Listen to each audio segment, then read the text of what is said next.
ខ្ញុំកំពុងតែអង្គុយអូសរមើលហ្គេមលេងអញ្ចឹងណាតែខ្ញុំអូសរមើលហ្គេមលេងសុកហើយដើរមើលរណាគួរសប្បាយស្រួយតែក៏សុកចំដូចចង់លេង account ថ្មី account block fruit ថ្មីតែឥឡូវយើងទៅរក account លេងតែម្ដងទៅបាទខ្ញុំដូចជាប្រហែល account មួយដែលខ្ញុំឃើញaccount Tommy ចង់យកច្រឡំអូខេតែយើងចេញមកវិញមកនេះ account Tommy នេះដូចជាអត់ដែលលេងសោះទុកចោលយូរឯងឥឡូវ log out ជើងមួយ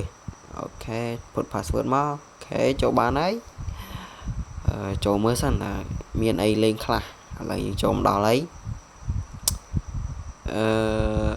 មាន block fruit តា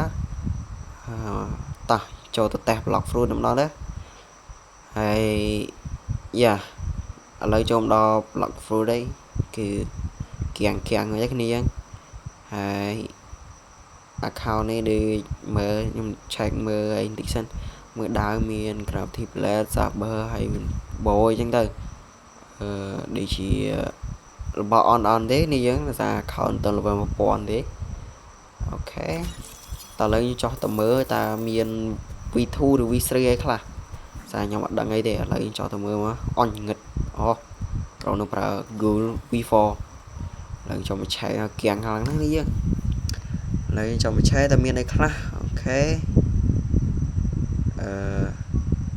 មាន Human V2 អូខេឥឡូវឆែកមក